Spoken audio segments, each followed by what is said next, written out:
안녕하세요. 저는 눈에 넣어도 아프지 않을 연년생 딸들 둘과 다정한 남편과 함께 살고 있는 40대 주부입니다.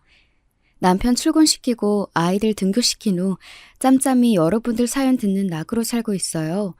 여기서 듣는 사연들 대부분이 결혼을 통해 만나게 된 사람과의 갈등을 주로 다루고 있잖아요. 저도 기혼이다 보니 남편과 결혼하지 않았더라면 평생 겪어볼 일 없었을 별 희한한 일들도 다 겪으며 살게 되더라고요. 특히나 오늘 제가 들려드리고 싶은 이야기는 결혼 생활 내내 제 신경을 있는 대로 긁던 제 손윗동서 이야기입니다. 남편은 3남매 중 둘째입니다. 위로 형님이 한 분 계시고 막내 시누이가 있죠. 시부모님은 연세가 많으셔서이기도 하지만 그 연세인 다른 어르신들과 비교해 보더라도 상당히 보수적인 편이십니다. 무조건 첫째가 잘 되어야 한다. 마지가 제대로 서야 집안이 바로 서는 거야. 그럼 장남이 제자리를 딱 지키고 있어야 집안이 제대로 돌아가는 게다. 그러니 너희들도 우리가 없으면 형님이 이 집안 가장 큰 어른이다 생각하고 성심을 다해 모셔야 한다.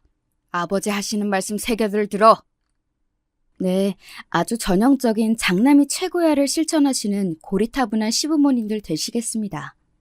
두 분 중 한 분만 저러셔도 피곤할 판에 부부가 쌍으로 저러시니 집안 분위기가 어떨지는 가히 짐작이 되시죠. 저런 가정 환경에서 자란 탓인지 남편은 본인 부모 형제를 그다지 좋아하는 편이 아니었습니다.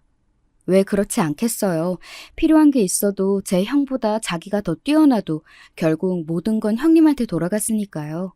학교 다닐 때 공부도 형보다 남편이 훨씬 잘했다고 합니다. 그럼에도 형님은 재수까지 시켜가며 아득바득 서울로 대학을 보냈는데 남편은 대학 시험 성적이 훨씬 좋았음에도 불구하고 장학금을 받을 수 있는 지방 국립대에 진학하길 강요하셨다고 합니다. 남편이 딱 한 번만 나머지는 자기가 학교 다니며 벌어서 다닐 테니 입학금이랑 첫 학기 등록금만 내달라고 그리 애원을 했다는데 들은 척도 안 하셨다고 해요. 결국 남편은 학창시절 내내 목표로 삼았던 서울의 명문대에 합격해 놓고도 눈물을 머금고 지방의 국립대학교에 진학했습니다. 상황이 이러니 아들도 아닌데다 막내로 태어난 시누이 사정은 더욱 좋지 못했습니다. 처음에는 아예 딸 자식은 대학 보낼 생각조차 없었더랍니다. 평생 온몸으로 차별을 경험한 남편이 제 막내 여동생까지 똑같은 꼴을 당하게 할 수는 없어 그간 과외며 온갖 아르바이트로 번 돈으로 대학 입학금을 내준 덕에 시누이는 간신히 대학을 갈 수 있었죠. 그 둘이 어디 성격에 못한 곳이 있거나 첫째인 아주버님에 비해 상대적으로 투자 가치가 떨어진다면 어디 저런 차별을 납득할 시도나마 해볼 것을 성적이나 성격이나 어떤 면을 보아도 아주버님보다 저 두 사람이 월등히 뛰어났습니다. 아마 아주버님은 첫째로 태어나지 않았더라면 제 밥벌이나 제대로 하고 살았을까 싶습니다. 저 같으면 부모가 첫째인 저만 챙기느라 동생들에게 그리 상처를 주는 걸 봤더라면 동생들에게 미안해서라도 잘해줬을 것 같은데 아주버님은 시부모님들께서 모든 지원을 제게 몰아주시는 걸 아주 당연하게 생각하는 사람이었습니다. 평생을 그렇게 자라와서 그런 건지 아니면 제 부모의 성정을 똑 닮아서인지 아마도 둘 다가 아닐까 싶네요. 나는 당신 어머님 아버님보다 아주버님이 더 얄미워. 뭐 하나 잘난 것도 없으면서 제 부모한테 그마지 받았으면 됐지. 우리가 우리끼리 좋은 것 좀 하려고 치면 당연히 제 건 없나 구는 것도 너무 뻔뻔하고 징그럽고. 인간이 덜 돼서 그래, 인간이. 나나 주희야 평생 그 꼴을 보며 살아왔으니 그렇다 쳐도 밖에서 시집온 당신한테까지 저러는 걸 보면 창피한 줄도 모르는 거야. 정말 질린다 질려. 누가 들으면 그래도 제 말이 너무 심한 것이 아닌가 타박하실 수도 있겠지만 저까지 올 것도 없이 남편이 형에 대한 적대감이 만만치 않았습니다. 저 또한 제 남편을 평생 동안 그리 서럽게 자라게 한 사람들인데 시부모와 아주버님에 대한 감정이 좋을 리 없었죠. 결혼할 때도 사정은 마찬가지였습니다. 아주버님이 손윗동서인 형님과 결혼할 때에는 신혼집 전세금은 물론이거니와 제 장인자모 앞에서 기죽으면 안 된다고 없는 형편에 차까지 새로 뽑아주셨다고 합니다. 그러고도 모자라서 뭐 하나 제대로 해준 것도 없는 제 남편과 시누에게까지 은근히 뭔가 해주길 바라셨다더군요. 너 형이 결혼하는데 뭐 좀 없냐? 결혼은 형이 하는데 저희가 왜요? 집안 기둥뿌리 다 뽑아다 그만큼이나 해주셔놓고 아직도 부족하세요? 저희한테 그런 것까지 기대하지 마세요. 쟤는 정말 말 한마디를 해도 매정하다, 매정해! 부모의 타박에도 남편은 완강하게 버텼다고 합니다. 어릴 때야 제 부모에게 조금이라도 인정받아보겠다고 갖은 노력을 하며 부모의 비위를 맞추려고 했던 남편이었지만 대학 진학 이후 그게 다 아무런 소용이 없다는 사실을 깨달은 이후로는 남편도 더는 제 부모에게 기대하는 바가 없다고 했습니다. 그리고 남편이 그렇게 나서서 막아주지 않으면 그걸 고스란히 시누이가 다 뒤집었을 판이었습니다. 평생 제 부모와 큰오빠 차별에 기가 죽어지는 시누이의 성정은 그야말로 비단결이 따로 없었거든요. 너도 그렇게 참지만 말고 저렇게 부당한 요구를 하면 화도 내고 연락도 좀 끊고 그래. 아주 장난만 저들 자식인 줄 아시지. 다른 자식들 귀한 줄 모르는 양반들이시다. 네 인생은 네가 챙겨야지.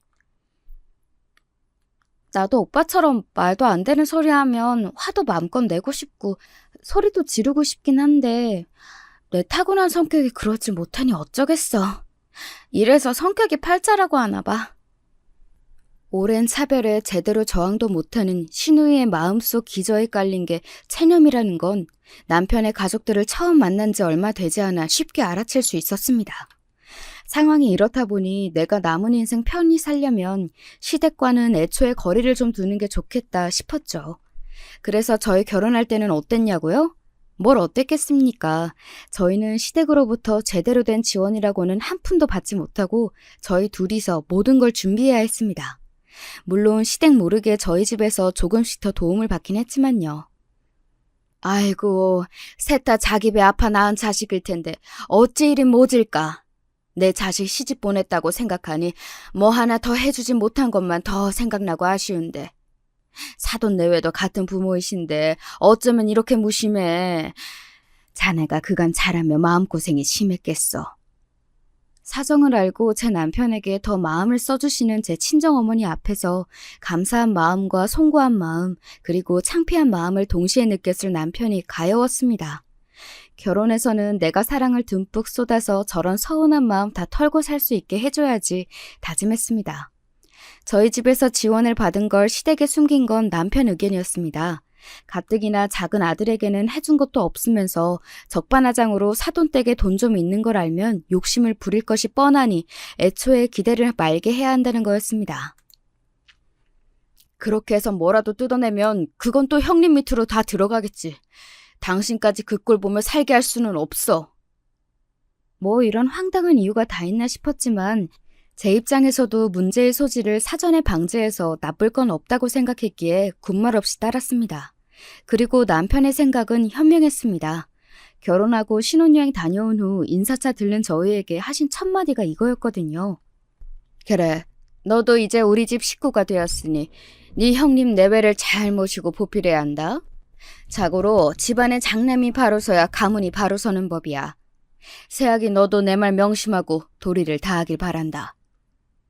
남의 집 귀한 딸이라도 예외는 없더군요.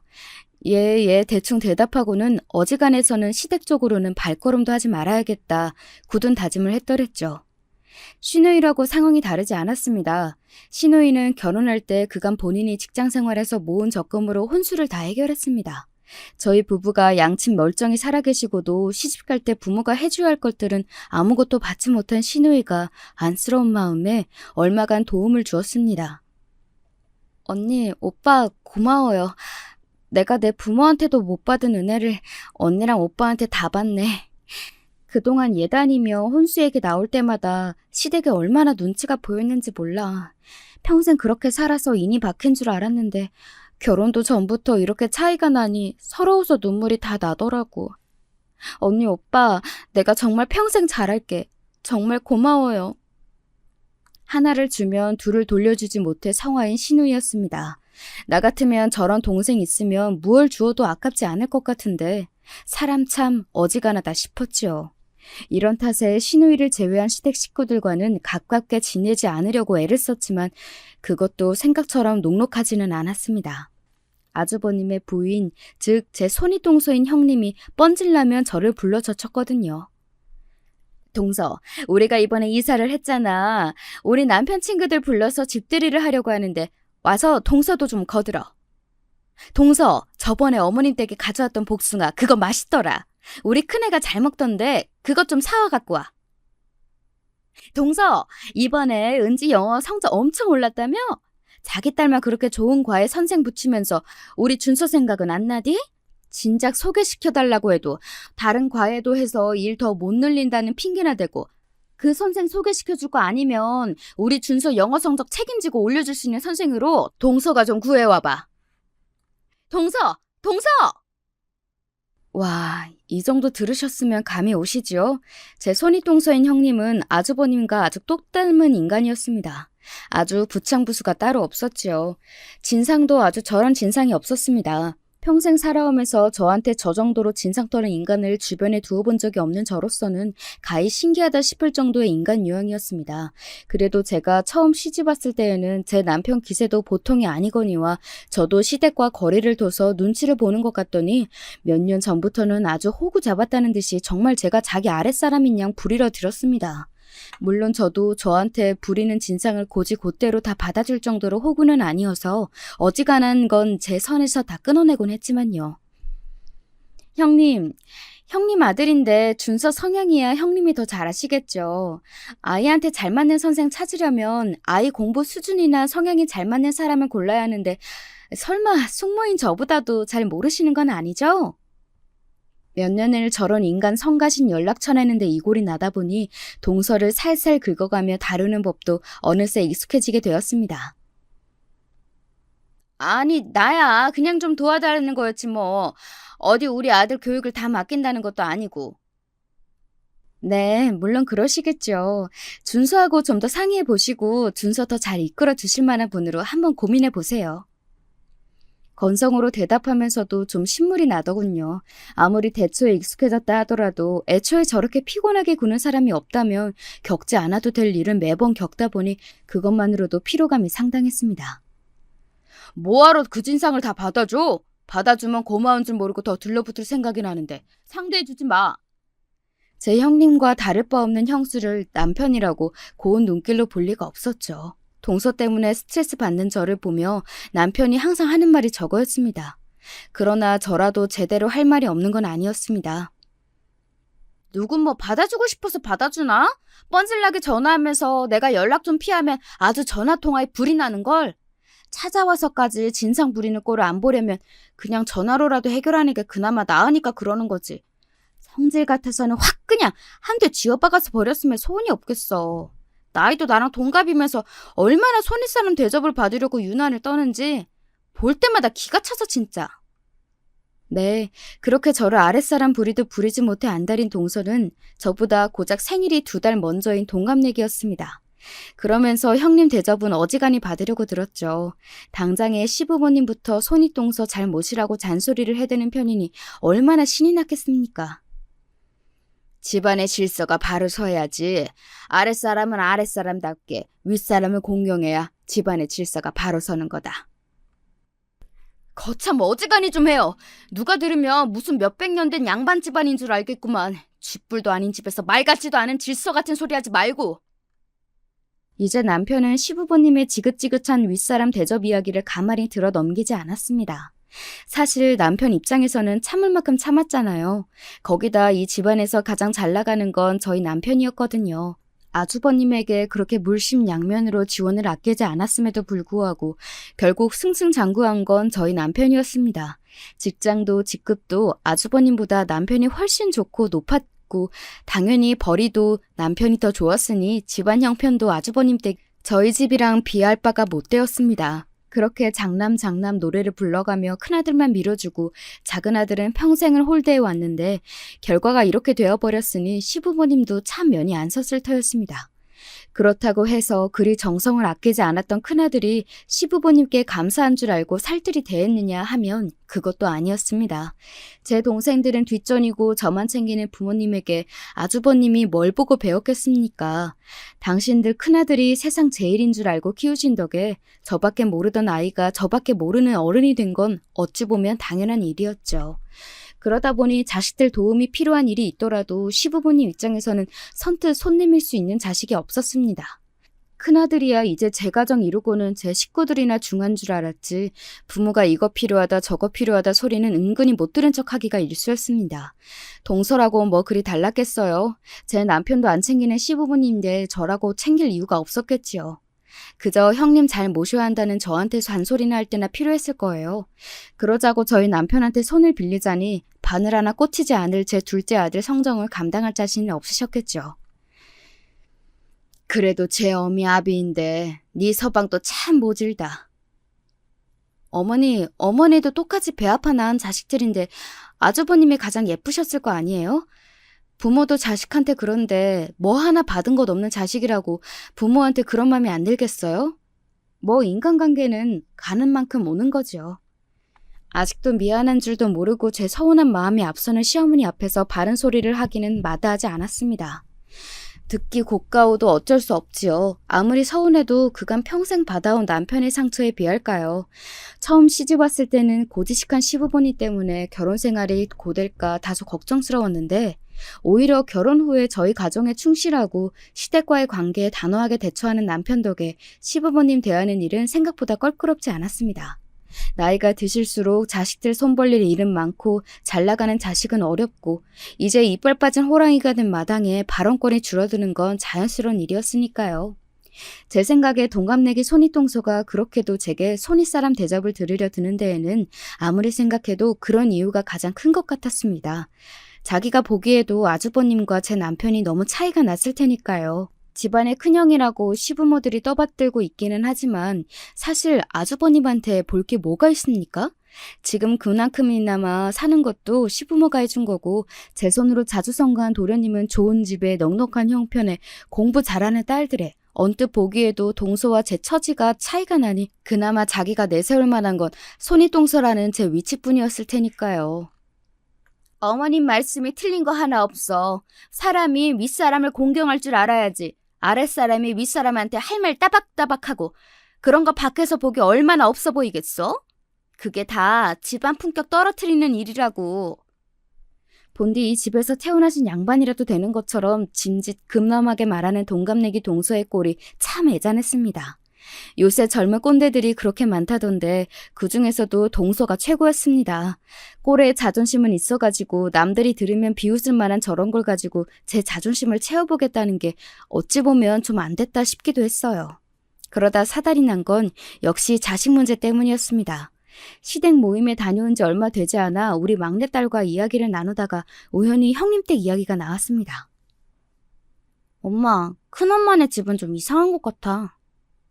나도 시집 올 때부터 그렇게 생각했단다. 속으로 그리 말하면 대꾸했습니다. 왜? 오빠들이 뭐라고 그래? 저번에 할아버지네 갔을 때 윤수 오빠가 그랬거든. 맨날 준서 오빠한테는 해달라는 거 다 해주면서 자기가 형한테 해준 거 나도 해달라 그러면 막 뭐라고 그런대. 이번에 시험 성적도 윤서 오빠가 훨씬 더 잘 나왔는데 준서 오빠한테만 갖고 싶다 하던 게임기 사주고 자기한테는 사주지도 않아서 형한테 빌려달라고 했더니 한 번 빌려주지도 않아서 자기 형 싫다고 막 그랬어. 윤서가 그런 소리를 해? 옆에서 잠자코 듣고 있던 남편이 말했습니다. 그것 말고도 많대. 준서 오빠는 메이커 있는 신발도 턱턱 사주는데 자기는 진짜 조르고 졸라야 한 번 사줄까 말까라고. 형만 맨날 좋은 거 해준다고. 남편의 생각이 복잡해 보였습니다. 남편이 말하지 않아도 무슨 생각을 하고 있을지 훤히 들여다 보였습니다. 제 부모에게 보고 배운 걸 제 자식에게도 그대로 하고 있는 모양이었습니다. 속으로 윤서 너도 참 안타깝게 되었구나 안쓰러운 마음이 들었으니 남편 입장에서는 어린 조카가 마치 자신의 어릴 적과 겹쳐 보였을 테지요. 그리고 자꾸 비교하는 것도 짜증난다고. 아, 그 말 진짜 기분 나빴어. 왜? 또 뭐라고 했는데? 집에서 언니랑 나는 공부 잘하는데 윤서 오빠는 그만큼 성적 안 나온다고 자꾸 뭐라고 한다잖아. 자기보다 공부 못하는 준서 오빠한테는 그런 소리 안 하면서 자기만 자꾸 비교한다고. 기집애들이 쓸데없이 공부는 잘해서 애 기를 죽인다고 막 그런 소리도 하고. 민지야, 뭐라고? 이놈의 여편네가 자식 앞에서 할 소리 못할 소리 못 가리고 제 자식들까지 괜한 욕을 먹인 모양이었습니다. 저도 저인데 옆에서 잠자코 듣고 있던 남편이 버럭 화를 내며 끼어들었습니다. 무슨 제 아들들 못난 탓을 할 일이지. 감히 내 딸들한테 그런 식으로 얘기해? 가뜩이나 제 형과 형수에 대한 반감이 보통이 아닌 남편 속에 불을 지른 셈이었습니다. 제 편을 들어주는 제 아빠를 보고 신이 난 모양인지 딸아이가 눈치도 없이 남편에게 기름을 부었습니다. 그래봤자 시집가면 다 끝인데 아무짝에도 쓸모없는데 힘을 뺀다고 자기들끼리 막 그러더래. 아 진짜 너무 재수없어. 그 말에 남편이 그만 폭발해버렸습니다.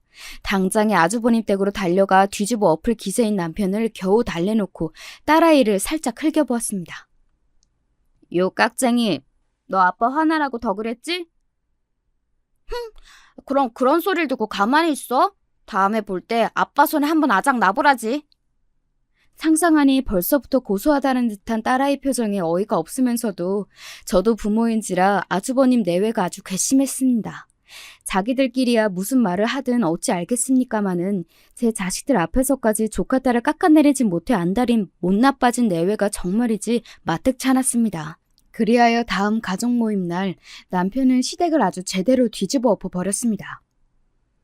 내 딸들 키우는데 보태준 것도 없으면서 기집애니 어쩌니 조카 욕을 해?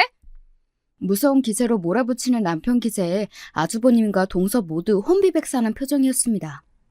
형님 얼굴에 아차하는 표정이 지나가더군요. 아니 도련님, 저희가 무슨 말을 했다고. 내 형수하는 꼴이 마음에 들어서 지금까지 가만 보고 있었던 게 아닙니다.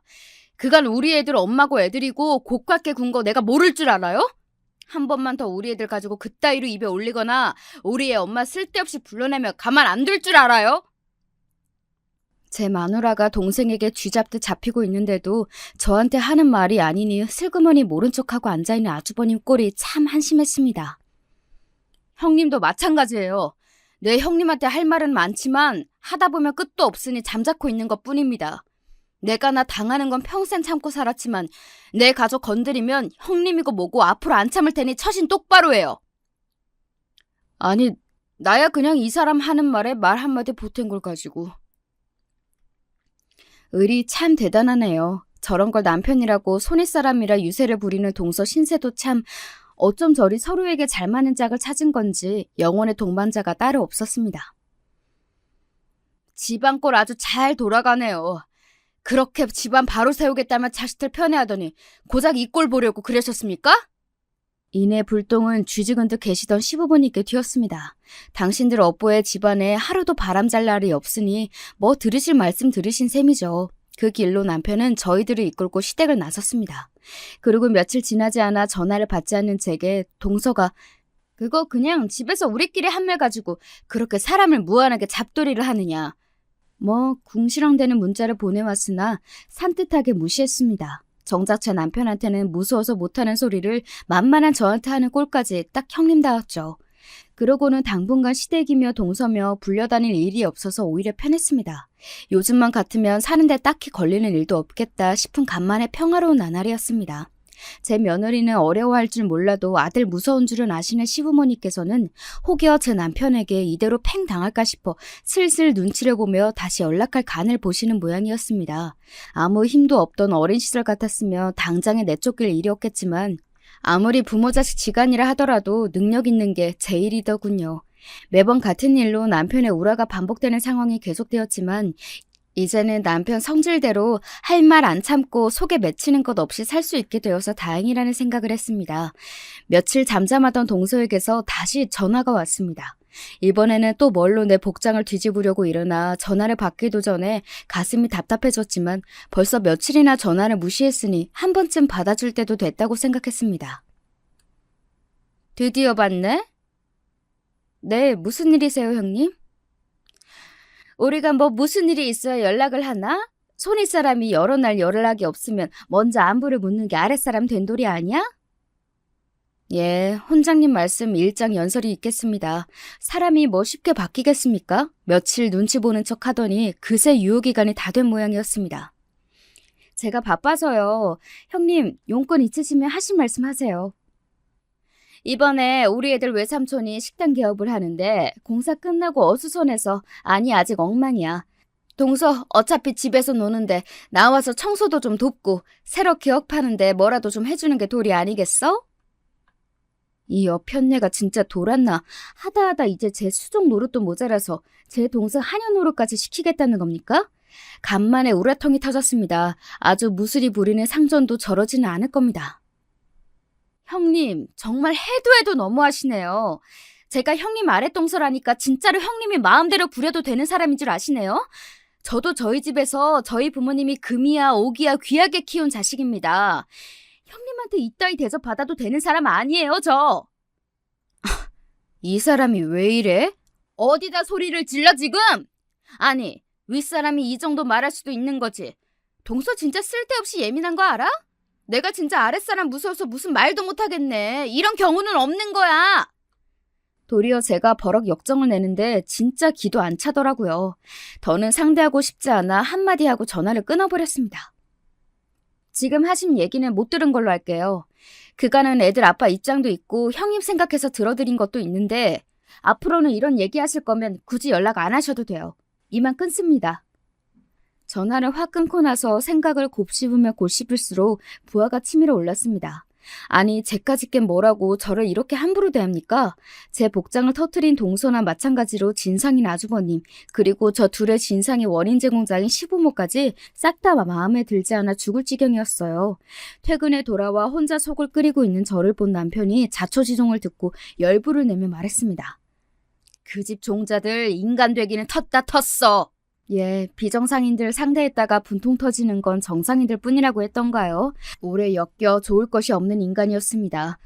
그러게 진작 연락 받아주지 말라니까 뭘 또 그걸 받고 있어. 타박하는 남편 말을 귓등으로 들으며 내 언젠가 건수 하나 잡으면 제대로 피를 말려주리라 이를 부득부득 갈며 전의를 다졌습니다.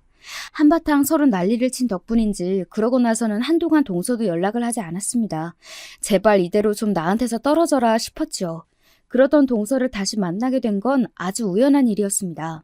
그날은 아이들이 새로 다닐 학원을 알아보느라 몇 군데 학원에 들러 학부모 상담을 받은 차였습니다. 조금 괜찮은 수업을 구하려다 보니 평소 다니던 곳보다 좀 멀리 나오게 되었어요.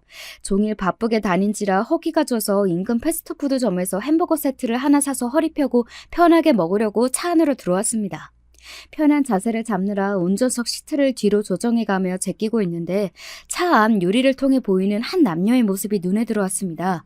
묘하게 익숙해 보이는 모습에 저도 모르게 몸을 앞으로 기울여 실눈을 뜨고 자세히 봤더니 웬 처음 보는 남자의 팔짱에 찰싹 달라붙어 거의 매달리시피 걷고 있는 여자는 세상에나 동서였습니다. 세상에나 맙소사 제 입에서 온갖 감탄사는 다 튀어나왔습니다.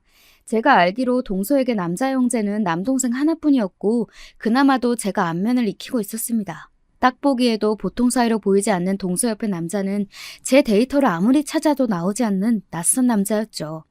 슬슬 해가 넘어가기 시작할 시각이었지만 아직 해가 지지 않아 밖이 환했습니다. 저 옆편네가 간이 배 밖으로 나온 모양이다. 아주 미쳐도 단단히 미친 모양이지. 저쪽에서 제 차 근처까지 걸어오는 그 짧은 시간 동안 정말이지 별의별 생각이 다 머릿속을 스치고 지나갔습니다. 그 찰나의 순간에 이거 찍어야겠다는 생각이 번뜩 제 머리를 쳤습니다. 저는 황급히 스마트폰을 꺼내 남자와 동서의 모습을 동영상으로 찍었습니다. 동영상은 길지 않았습니다. 동서와 남자가 함께 한 건물 안으로 쏙 들어가 버렸습니다. 시선을 들어 간판을 확인하니 세상에 모텔이었습니다. 누가 들으면 아마 지어낸 거짓말이라고 했을 겁니다. 이렇게 시기적절한 타이밍에 이런 우연이 다 있나요? 살다 바람 피우는 현장을 제 두 눈으로 목격하게 되리라고는 단 한 번도 상상해보진 못했습니다. 하물며 동서라니요. 순간 마치 주마등처럼 그간 동서가 제게 손이 어른 행세를 하며 저질러온 수많은 만행이 눈앞을 스치고 지나갔습니다. 잠시 남자와 동서가 사라진 모텔 입구를 멍청하게 바라보다 동영상 재생을 종료했습니다. 확인차 재생해본 동영상 속 남자와 동서의 모습을 다시금 두 눈으로 똑똑히 담으면서도 이게 정말 현실이 맞나 싶더군요. 그 짧은 새에 저 둘을 찍어야겠다 생각하고 동영상으로 남긴 제 스스로가 놀라울 지경이었습니다. 어떻게 그 찰나에 그런 생각을 다 했을까 스스로 기특할 따름이었습니다. 동영상을 여러 번 확인하고 나니 비로소 상황이 머릿속에서 정리되면서 저도 평정을 되찾았습니다. 이렇게 좋은 건수를 잡았는데 그냥 얌전하게 곱게 넘어갈 줄 생각은 병아리 눈물만큼도 없었습니다. 먼저 남편에게 말을 해야 하나? 오늘 당장 아주머니 댁으로 쳐들어갈까? 온갖 계획들이 중구난방으로 쏟아져 내렸죠. 이윽고 저는 생각 정리를 마쳤습니다. 잠시 후 그새 해가 어둑어둑해진 사이 남자와 동서가 다시 모습을 드러냈습니다. 뭐가 그리 좋은지 동서 입이 귀에 걸려있더군요. 저는 차에서 내려 두 사람에게 다가갔습니다. 어머, 형님 아니세요? 짐짐 놀란 척 제가 말을 걸자 옆에 남자 얼굴 쳐다보는데 정신이 팔려있던 동서가 화들짝 놀라 저를 돌아보았습니다. 옆에 있던 남자도 눈이 휘둥그레지더군요. 어머, 이런 데서 형님을 다 보네요. 근데 옆에 분은 누구? 제가 둘을 아래 위로 훑어보자 그제야 상황 파악이 되는 모양인지 동서가 남자에게서 얼른 떨어져 나왔습니다. 그래봤자 한참 늦었지만 말이죠. 저는 두 사람이 방금 나온 모텔을 경악한 눈으로 바라보며 말했죠. 형님, 설마... 아니야. 아니긴 뭐가 아닙니까? 동서가 저 남자 모텔에 들어가는 것부터 방금 나오기까지 다 지켜보았다는 것은 꿈에도 모르고 딱 잡아떼더군요. 저기 이분은... 그래. 내가 전에 말한 기준이 아빠. 우리 옆집 사는 우리 아들 친구 기준이 아빠셔. 옆집이요? 제가 눈을 괴슴틀에 뜨고 남자를 쳐다보자 남자도 당황해서 짓거리기 시작했습니다. 네, 안녕하세요. 준서 어머니 동서씨구나. 누가 봐도 상황이 뻔한데 어떻게든 이 상황을 무마시켜 보려는 두 사람 노력이 눈물겨울 지경이었습니다. 저는 가자미 눈을 뜨고 남자를 다시 한번 쏘아봐주고는 동서에게 말했습니다. 여기 계속 서서 말씀하시겠어요? 저랑 같이 가실래요? 하실 말씀이 있으시구나. 그럼 저는 먼저 들어가 보겠습니다. 말씀들 잘 나누세요. 저까지 같이 붙들릴까 싶어 꽁지가 빠지게 도망가는 남자를 동서가 황망히 바라보았습니다. 남자를 골라도 어디서 꼭 저런 것들만 고를까. 애잔한 마음을 애써 감추며 동서를 똑바로 쳐다보았죠. 동서는 당황스러워 차마 저와 눈도 제대로 마주치지 못하더군요. 그나마 옆구리에 남자를 끼고 있을 때에는 횡성수설 상황을 무마하려는 시도라도 해보더니 남자가 자리를 뜬 이후에는 입도 못 대고 있는 동서 덕에 침묵이 길어지고 있었습니다. 따라오세요. 제 말에 흠칫하더니 잠시 망설이던 동서가 제 뒤를 따랐습니다. 타세요. 응?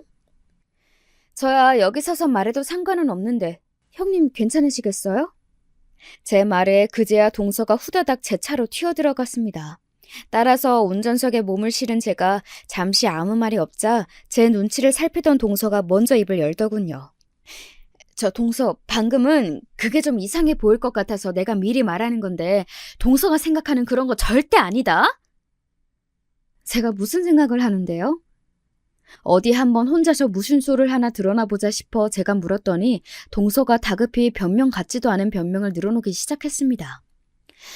저기 아까 본 사람은 우리 옆집 사는 우리의 친구 아빠인데 왜 내가 전에 한번 동서한테 얘기한 적 있지? 우리 옆집에 외국 살다가 들어온 가족이 있는데 사람들이 아주 괜찮다고. 나뿐만 아니라 우리 남편하고도 가족끼리 잘 지내서 같이 식사도 자주 하고 그런다고 왜? 네, 지나가다 얼핏 들었던 것도 같습니다. 허영이 심한 동서가 외국 생활을 하다가 들어왔다는 이웃의 가족에게 시기와 선망이 뒤섞인 눈빛으로 그 집 여자는 복도 많다며 투기하던 꼴을 본 것도 같네요. 그때는 그게 그저 잘난 서방 만나 외국물까지 먹은 옆집 여자에 대한 시기심 정도라고 생각했는데 그게 제 연적에 대한 질투였다 이거죠. 아주 혼자서 막장 드라마를 쓰고 있구나 속으로 동서에게 혀를 찼습니다. 제 남편을 둘째치고 제 아들 친구랑 어디 할 짓이 없어서 해도 지기 전에 저런 데를 다 들락거립니까? 저는 제 입으로 담기에도 민망한 짓을 하고 돌아다니는 동서꼴이 참 어처구니가 없었습니다. 그런데요? 그러면 가족끼리 같이 볼 일이지 이런 데서 남자랑 단 둘이 나오는 게 무슨 뜻인지 설마 모르고 하시는 말씀은 아니시죠? 아니래도 그러네. 그러니까 저 사람이 외국 살다 와서 영어를 아주 잘하거든. 근데 우리 애들이 영어가 약하잖아. 그래서 나는 애들 교육 상담 차원에서 그래, 영어 배웠어, 영어. 이게 웬 뚱딴지 같은 소리입니까? 지금 저보고 옆집 남자를 따로 단둘이서 몰래 모텔에서 만나서 영어 공부하고 나왔다는 걸 변명이라고 짓거리고 있는 겁니까? 제가 너무 어리 빠져서 잠시 말문이 막혀 있는데 멍청하게도 그걸 제 변명이 먹히고 있다고 생각한 건지 동서가 두서없이 주절대기 시작했습니다. 그래, 이 시간에 마땅히 갈 데도 없고 동서처럼 괜한 오해할 수도 있잖아. 그래서 그런 거지 진짜 아무 일도 없었다, 응? 동서, 막 혼자서 이상한 생각하고 그러면 안 돼? 너무 당황한 나머지 제가 뭐라고 떠들어대는지도 못 알아먹는 모양이었습니다. 저는 잠시 어리 빠져 있다가 그만 저도 모르게 박장대소하고 말았습니다. 제가 정신을 놓고 웃음을 터뜨리자 동서 얼굴이 그만 사색이 되었습니다. 저도 이제 틀렸구나 싶었던 모양이었지요. 저는 급기야 배까지 움켜쥐고 깔깔거리기 시작했습니다. 너무 웃어서 눈물까지 날 지경이었습니다. 세상에, 형님 놀라긴 진짜 놀라셨나 보다. 내가 살다 이런 말 같지도 않은 소리를 듣게 될 줄이야. 나 형님 이렇게 재밌는 사람인지 오늘 처음 알았잖아. 웬일이니 진짜. 제 웃음소리가 도무지 잦아들 기미가 보이지 않자 이제 형님 얼굴은 숫째 죽은 사람 마냥 핏기가 다 빠져버리고 말았습니다. 그러더니 두 손으로 제 한쪽 팔을 부여잡고는 이제 거의 애원을 하기 시작했습니다. 동서! 외간 남자랑 단둘이 모텔에서 영어 과외를 해? 네 진짜. 내가 우리 형님 이렇게 공부 욕심이 많은 줄은 또 처음 알았네. 동서, 내가 잘못했어. 내가 이렇게 빌게, 응? 오늘 본 건 그냥 못 본 걸로 해주면 안 될까?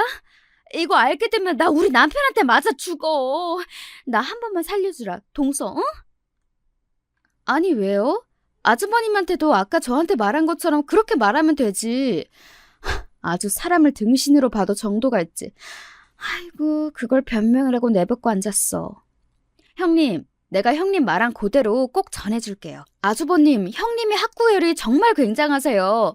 아주버님이 아주 좋아서 뒤집어지시겠어요, 형님. 건수 제대로 잡은 제가 쉴 틈도 없이 몰아붙이자 동서 얼굴이 실시간으로 지옥에 떨어진 사람 같았습니다.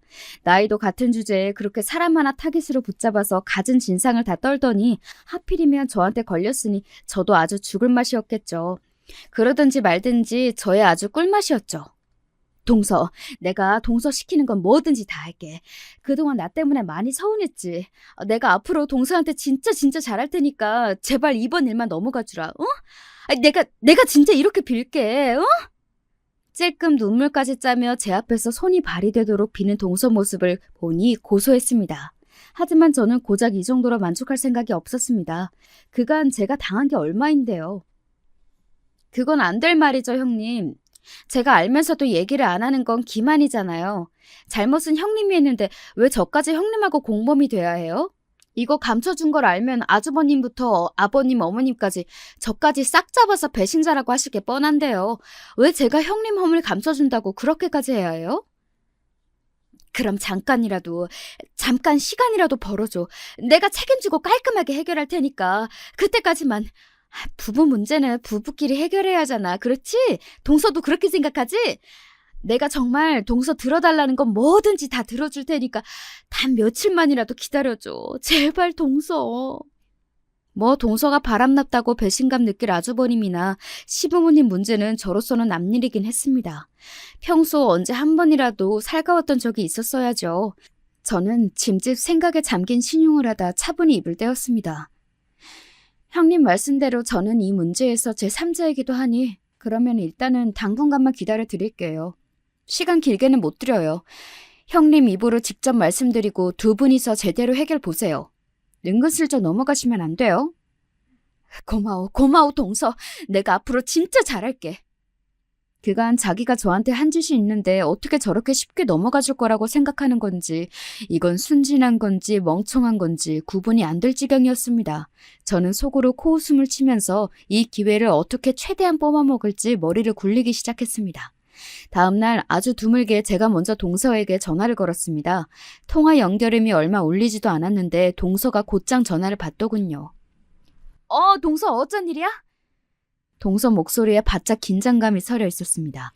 곳에 제가 말을 바꿔 제 남편에게 실토하는 건 아닐까 불안했겠죠. 저는 태연하게 말했습니다.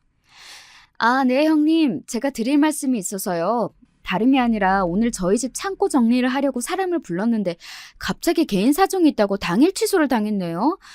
아, 벌써 짐은 있는 대로 다 벌려놨는데 저걸 어쩌겠어요. 형님이 와서 좀 도와주시겠어요?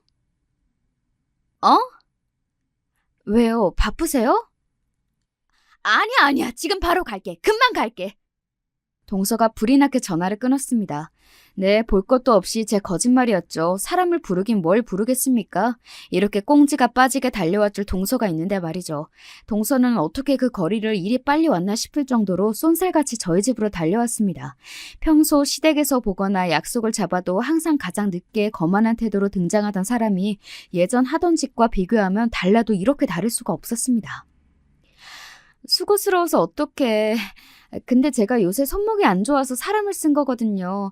오늘 형님이 수고 좀 해주세요. 그렇게 저는 5만 가지 짐이 뒤죽박죽인 창고 안으로 동서를 안내하고는 유유히 발길을 돌렸습니다. 도대체 어디서부터 손을 대야 할지 모르겠다는 표정으로 황망히 서 있는 동서 뒷모습을 고소한 마음으로 한번 쳐다보고는 어디 한번 맛 좀 봐라 하는 심정으로 내버려 두었습니다. 그렇게 그날 하루 종일 동서는 저희 집 창고를 쓸고 닫고 짐을 정리해 놓고 그야말로 파김치가 되었습니다. 형님, 저희 애들 아빠 한약을 한차 하려는데 그 사람 체질에 맞다는 좋은 약재가 이 근방에는 없다고 그러네요. 아, 지방까지 가서 조달을 해야 한다고 하던데 시간 괜찮으시면 형님이 좀 구해다 주실 수 있으세요? 형님, 우리 민지 새 보습학원에 등록을 하려는데 그날 제가 다른 일정이 있어서요. 거기 학원생들 많이 몰려서 아침부터 미리 가서 줄 서서 기다려야 겨우 수강 좀 끊을 수 있거든요. 형님이 대신 가주실래요? 동서에게 시키는 잡심부름은 그날이 끝이 아니었습니다. 저는 5만 가지 이유를 다 갖다 붙이며 그간 동서에게 당한 짓을 그대로 돌려주었습니다. 처음에는 그저 천지분간 못하며 제가 시키는 대로 무수리 마냥 고개를 조아리던 동서도 이런 일이 반복되기 시작하자 차츰 제 성질머리가 돌아오기 시작했습니다. 아니, 그렇게 사람이 몰리면 그냥 근처 학원으로 보내던가 하지. 형님, 뭐라고요? 아니, 간다고, 가.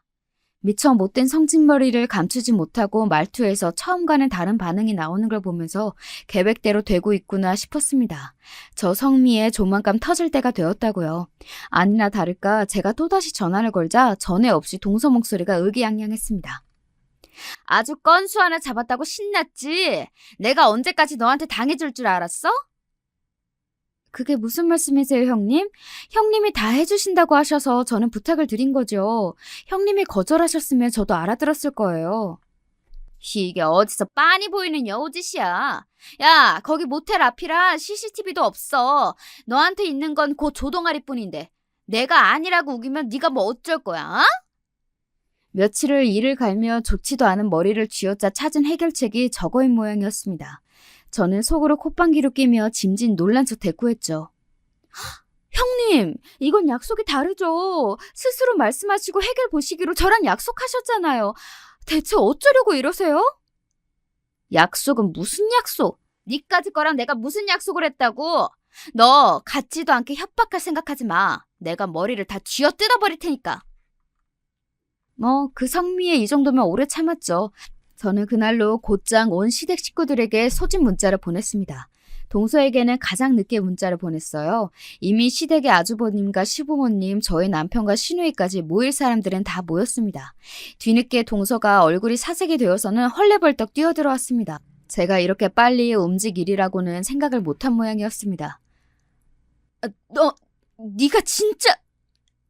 지금 누구 보고 너라고 하는 겁니까? 형수, 말 조심 안 해요? 가뜩이나 당황한 동서가 제게 하대하는 걸 듣고 제 남편이 한 소리하자 그만 그대로 쪼그라들었습니다. 저는 짐짓 슬픈 표정으로 모두에게 말했습니다. 저 이걸 어떻게 말씀을 드려야 할지 몰라 망설였는데 계속 저 혼자 끌어안고 있는 건 아니다 싶어 말씀드려요. 사실은 얼마 전에 형님이 다른 남자랑 있는 걸 봤어요. 그 말에 그 자리에 있던 모두가 얼어붙었습니다. 특히 아주버님 멍청한 표정이 아주 압권이었어요. 저는 다시 안타깝다는 표정으로 말을 이었습니다. 진작 말씀을 드려야 했는데 죄송해요. 저도 어떻게 말씀을 드려야 할지 눈앞이 깜깜하기도 하고 특히 형님이 너 이거 말하면 정말 죽여버리겠다며. 잠시 혼이 나가 있던 아주버님이 갑자기 미친 사람처럼 눈을 희버덕거리며 동서를 쏘아보았습니다. 동서가 기겁을 하며 도리지를 치더군요. 아니야, 아니야, 여보. 당신 설마 저 말 믿는 거 아니지? 저 미친 개 거짓말을! 말이 끝나기도 전에 제가 몇 시간 전 동서와의 통화 녹음 파일을 재생했습니다. 이게 어디서 빤히 보이는 여우짓이야? 야, 거기 모텔 앞이라 CCTV도 없어. 너한테 있는 건 그 조동아리뿐인데 내가 아니라고 우기면 네가 뭐 어쩔 거야? 형님, 이건 약속이 다르죠. 스스로 말씀하시고 해결 보시기로 저랑 약속하셨잖아요. 대체 어쩌려고 이러세요? 약속은 무슨 약속? 니까지 거랑 내가 무슨 약속을 했다고? 너 같지도 않게 협박할 생각하지 마. 내가 머리를 다 쥐어뜯어 버릴 테니까. 제가 한 말을 그대로 돌려받은 동서가 온몸을 떨기 시작했습니다. 하지만 하이라이트는 이제 시작이었습니다. 제가 혹시나 싶어서 찍어둔 건데... 동영상 속 남자의 얼굴과 대문짝만하게 건물에 새겨진 모텔이라는 글자에 아주버님 눈깔이 그만 돌아버렸습니다. 순간 철썩 소리와 함께 동서가 바닥에 나동그라졌습니다. 제 마누라 뺨을 후려 갈기고도 분이 안 풀리는지 아주버님이 고래고래 악을 질러댔습니다. 이 처죽일 것들이, 이 더러운 것들이 내 앞에서는 그렇게 살살대면서 뒤로는 이따위 짓을 하고 다녀? 어떻게 나한테 이래? 이거 놔! 내가 오늘 저거 사다를 내고 말 테니까. 야, 너 어디가? 당장 이리 기어오지 못해? 동서가 기겁을 하고 질질 짜면서 바닥을 기어 도망쳤습니다. 아주버님은 동서를 잡아 죽이겠다며 악을 쓰고 그 꼴을 목도한 시부모님들도 거의 제정신이 아니셨죠. 아니 어떻게 우리 집안에서 이런 일이... 아이고, 내가 너무 오래 산 모양이다. 이 꼴을 보느니 그만 죽어야지.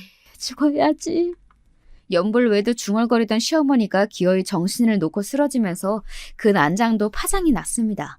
그리 귀해하시던 장남과 큰며느리의 말로가 일이 되었으니 제정신 붙들고 버티시기 힘들기도 하셨을 겁니다. 시어머니가 뒤로 넘어가는 걸 보면서도 그간 제 남편과 제게 했던 짓들을 생각하니 별로 안 됐다는 생각도 들지 않았어요. 뭐 어쩌겠어요. 이래서 사람이 평소 인망이 중요한 거죠. 집에 돌아오는 길에 말없이 묵묵히 운전만 열심히 하는 남편을 슬쩍 찔러보았습니다. 그렇게 장남이라고 대우해주고 당신은 상처를 주더니 조금 시원해지지 않았어? 이제 그럴 단계는 지났지. 저 사람들한테 그렇게 마음 쓰지도 않아. 그러기도 아깝고. 생각보다 담담하게 말하는 남편을 보며 이걸로라도 남편의 그간 맺힌 한이 조금 풀려졌으면 했는데 다시 곰곰이 생각해보니 이제 정을 뗀 사람들이니 더 이상 남편 심기에 크게 영향을 미치진 못해 저러나 보다 싶어 차라리 다행인 건가 싶더군요. 그 이후로 시부모님 입에서 장남이 제일 중하니 첫째가 잘 되어야 집안이 바로 선다니 하는 소리는 그만 쏙 들어가 버렸습니다. 뭐 본인들도 할 말이 없겠지요. 예전보다도 더 제 남편 앞에서 기가 죽어 쪼그라든 모습을 보며 진작 다른 자식들에게 남들 하는 많지만 했어도 서로 좋았을 걸 왜 부모 대접도 제대로 못 받게 저렇게밖에 못 사셨나 싶어 그저 입맛이 썼습니다. 동서내외는 아직도 이혼을 한 해 만에 지지고 볶으며 사는 중입니다. 어찌나 요란스레 싸우대는지 벌써 주민신고가 여러 번 들어가 전셋집에서도 내쫓길 판이라네요. 아주버님이 옆집 남자 머리채를 잡은 게 동네방네 소문이 나서 동서는 얼굴도 못 들고 살고 있습니다. 가끔 싸우다 맨발로 내쫓긴 모습이 목격되기도 한다지요. 그러면서도 애들 때문에 갈라서질 못하는지 저렇게 서로의 지옥이 되어 계속 붙어살 모양인가 싶기도 해요. 그저 애들만 안 됐죠. 제 황당무계한 시댁 이야기는 여기까지입니다. 재미라고 하긴 좀 못하지만 시원하게 들으셨는지 모르겠네요. 이야기 들어주셔서 감사해요.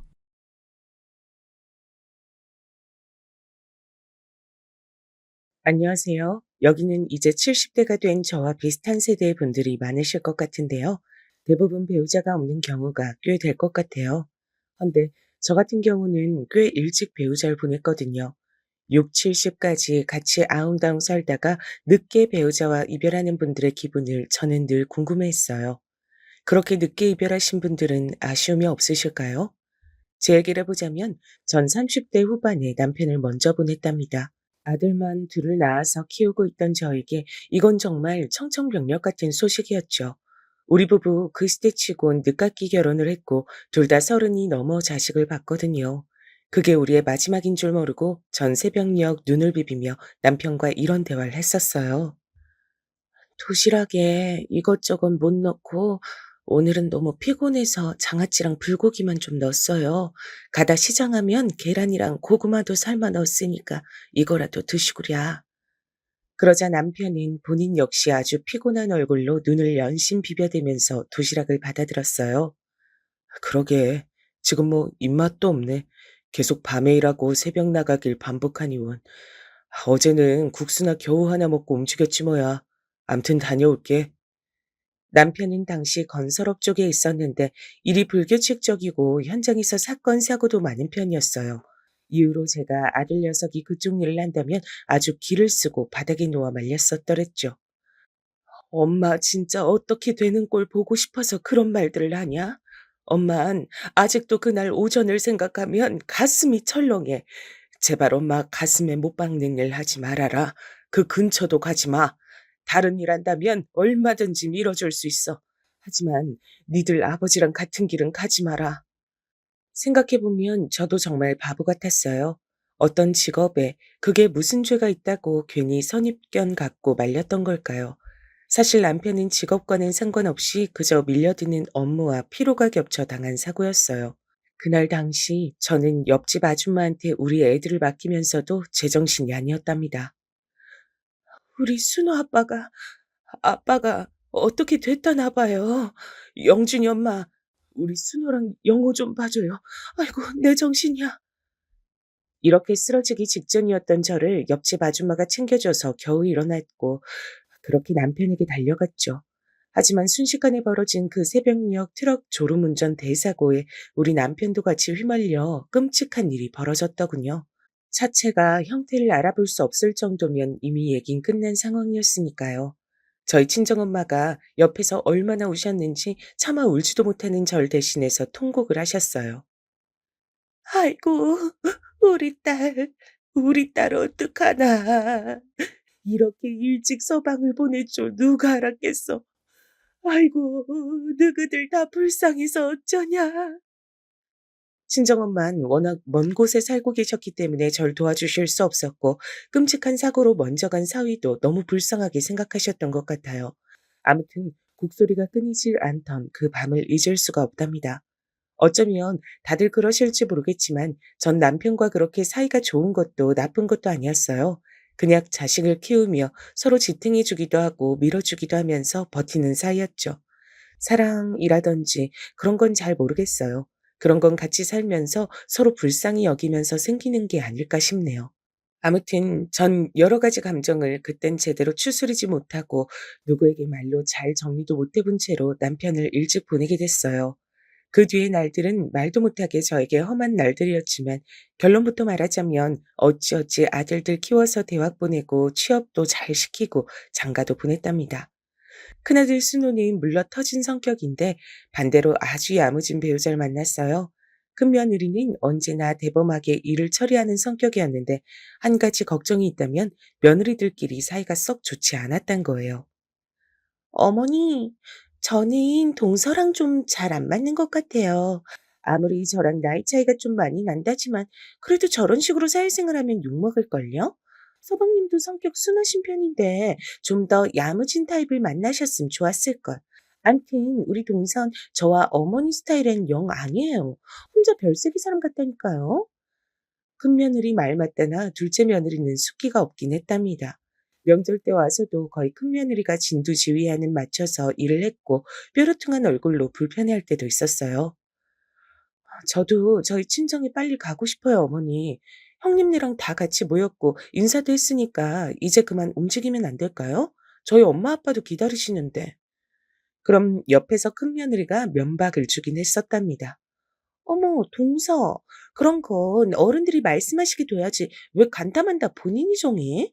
우리끼리 놀고 먹자고 모인 자리 아니잖아. 진짜 동선 하고 싶은 말 다 하고 산다. 그럼 둘째도 지지 않고 받아치는 게 막상 우리 아들 형제끼리는 안 싸우고 살았는데 얘네 때문에 좀 지치는 거예요. 응? 그 말은 좀 어폐가 있네요. 그럼 형님도 하고 싶은 말인 건데 못 하시는 거 아니에요? 제가 대신 해드렸으니까 고마워하셔야 되는 거 아닌가요? 아님 형님은 더 계셔도 돼요. 저랑 남편이랑 일찍 일어나도 되고요. 이렇게 분위기가 흘러가니 둘이 매번 으르렁거리고 저와 아들 둘은 중간에서 눈치를 봐야 했어요. 그래도 다행히 모이라면 같이 모이긴 했었죠. 하지만 이렇게 어찌저찌 서로 잘 맞춰 흘러가던 날들은 얼마 뒤 깨지게 됐는데 전 참 이 말이 싫은데 그 굴레를 벗어날 수 없나 봐요. 왜 남자 복 없는 여잔 줄줄이 엮이는 남자마다 복이 없다고 하잖아요. 친정아버지도 일찍 돌아가셨고 남편도 일찍 보낸 전 이후에 둘째 아들마저 사고로 일찍 보내게 됐어요. 뭐? 영호가, 영호가 사고가 났어? 어, 어머니, 저도 지금 급하게 연락받았어요. 심각한 상황인 것 같아요. 전 연락을 받고 얼마나 기가 막혔는지 그때 병원으로 가는 택시 안에서 가슴을 부여잡고 계속 빌었어요. 제발 살아있기만 해라. 목숨이 붙어있기만 해라. 그 뒤로는 뭐든 다 좋다. 뭐든 엄마가 다 감당하마. 이러면서 말이에요. 하지만 참 저도 나이를 먹고 보니 어떤 게 좋은 일인지 안 좋은 일인지 잘 모르겠어요. 이전에 제 친구가 다른 일로 비슷하게 남편 사고를 겪었는데 이런 말을 했었거든요. 나는 남편 사고 났을 때 하늘이 무너지는 줄 알았어. 죽진 않았으니 다행이라 생각했지. 근데 사람 마음 참 간사해. 몇 년 지나니까 이렇게 아픈 상태로 돈은 돈대로 깨지고 수발들다 보니 나 내 인생이 너무 억울한 거 있지. 난 왜 이렇게 못됐을까? 그 말을 듣고 저는 쉽게 결론을 내릴 수 없는 얘기라고 생각했는데요. 제 아들 입장이 돼 보니 글쎄요. 전 제발 살아있기만을 바라게 됐죠. 하지만 제 뜻대로 돼주진 않더라고요. 지금에 와선 뭐가 맞는지 모르겠지만요. 영호, 우리 영호, 세상에 하늘도 무심하시지. 어떻게 그렇게 지 아빠처럼 바로 데려가시냐. 제 둘째 아들 영호는 다 같이 일어난 큰 교통사고에서 가장 먼저 목숨을 달리했음을 알게 됐죠. 당시 울다가 기절하다시피 했던 둘째 며느린 겨우겨우 절 위로하며 달랬답니다. 어머니, 그래도 이 사람 고통을 그렇게 크게 느끼진 않았을 거 아니에요. 그것만이라도 생각하시고 조금만 힘을 내보세요.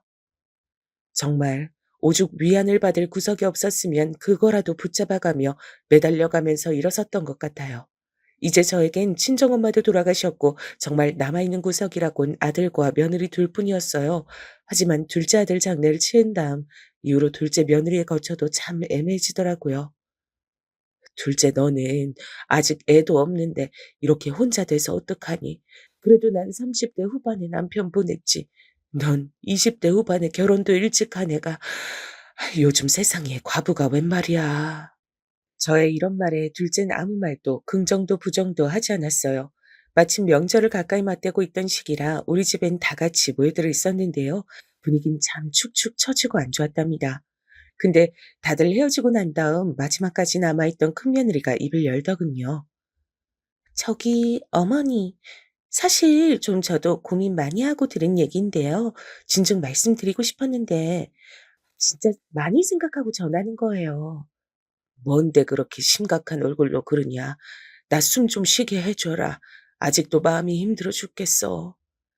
그런 저에게 한껏 눈치를 보던 큰며느리가 꺼낸 얘긴 생각보다 꽤 의외였고 충격적인 내용이었어요.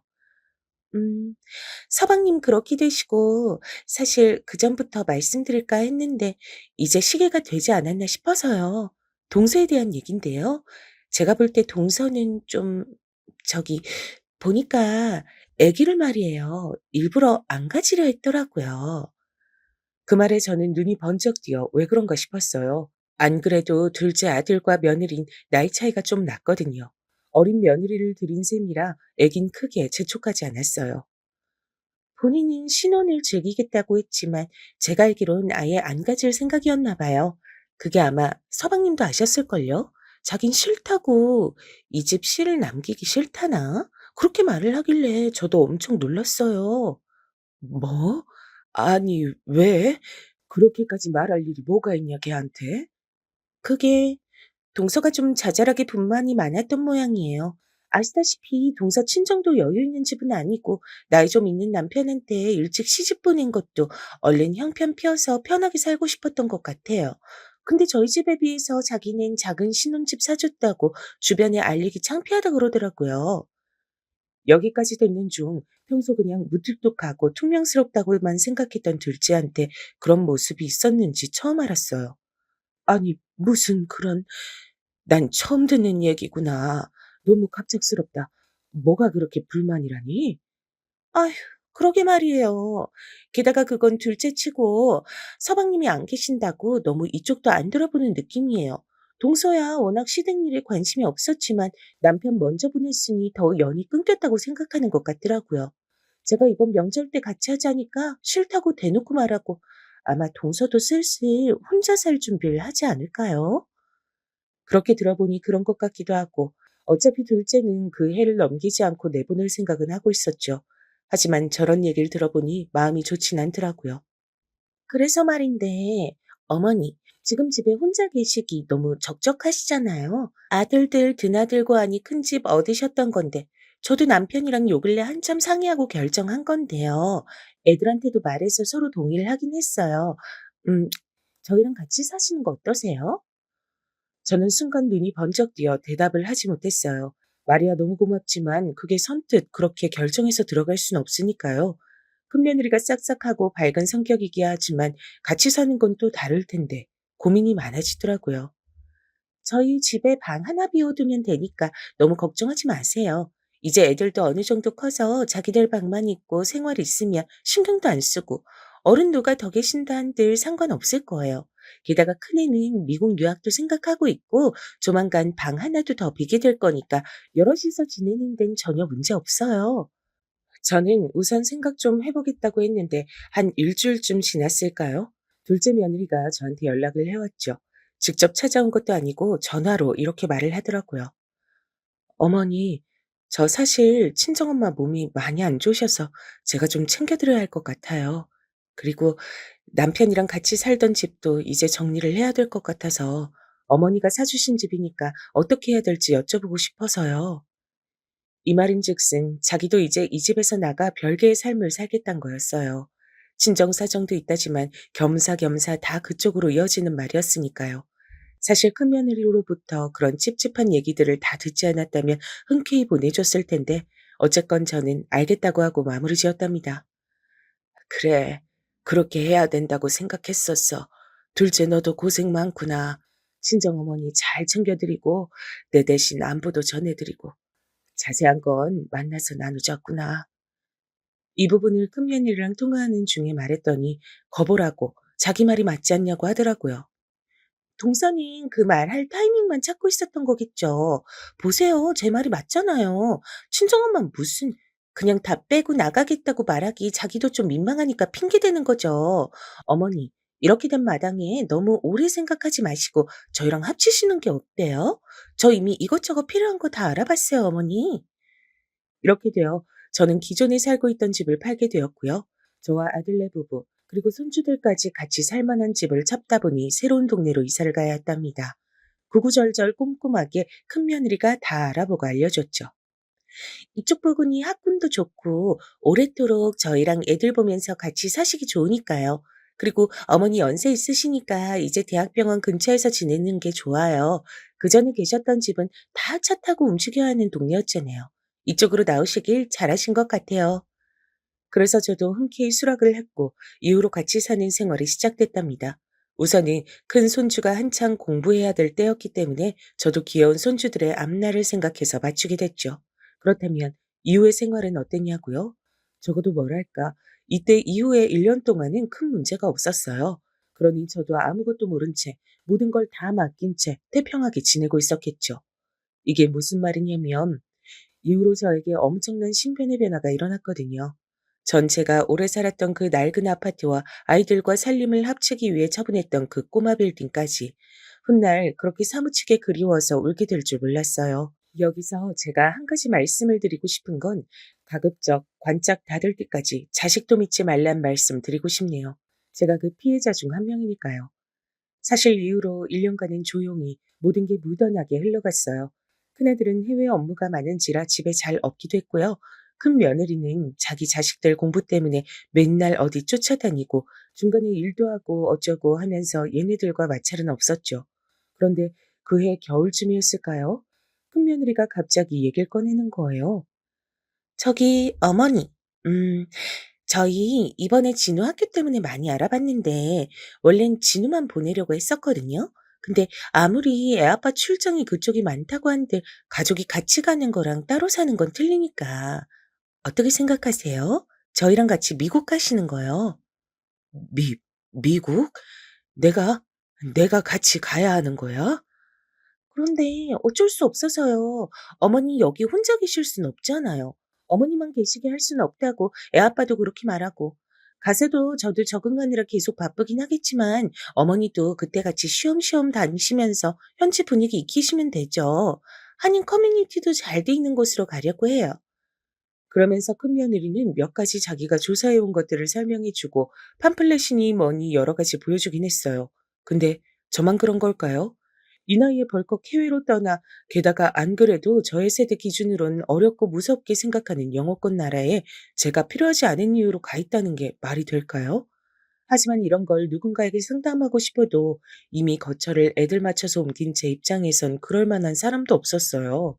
시간이 지나면서 평소 말도 별로 없고 늘 바쁜 큰아들도 한마디 하더라고요. 엄마, 이 사람 말 듣고 그냥 같이 가시 그래. 혼자 여기 있어서 뭐 할 거야? 아무도 챙겨줄 사람이 없잖아. 가서도 그렇게 무서워할 거 없어. 나랑 집사람이랑 진우랑 민우 싹 다 영어 되는데 뭐가 걱정이야? 난 기러기 아빠랑 못 살아. 그렇게 하면 엄마랑 여기 남아서 살 수도 있겠지만 아무튼 이 사람 믿고 맡겨봐 엄마. 제가 너무 결정을 못 내리니 이렇게 아들에게까지 설득권이 넘어간 것 같은데 다시 봐도 제가 참 잘못한 것 같긴 해요. 이때 떠밀려서 어영부영 가는 쪽으로 얘기가 정해졌으니까요. 하지만 아무리 온 가족이 움직이는 상황에서 바쁘다고 하지만 큰며느리도 많이 예민해져서인지 저랑 이때부터 마찰이 생겼어요. 어머니, 저 지금 진우 때문에 학교 수속하고 너무 정신없는데 그런 거 일일이 물어보시면 답을 다 해드리기가 어려워요. 이게 5명 다 같이 옮겨가는 게 보통 일이 아니어서요. 그리고 어머니도 수속하실 거 있으시니까 제가 조만간 다시 알려드릴게요. 지금은 너무 바쁜데 궁금하신 거 나중에 알려드려도 될까요? 이렇게 말투가 차가워진 며느리를 보면서 정말 내가 따라가는 게 맞는 건지 일순간 의문이 들더라고요. 하지만 저도 기본적으로 알아야 하는 게 있으니 시간이 지나 물었고 급기야 저도 이렇게 말하게 됐어요.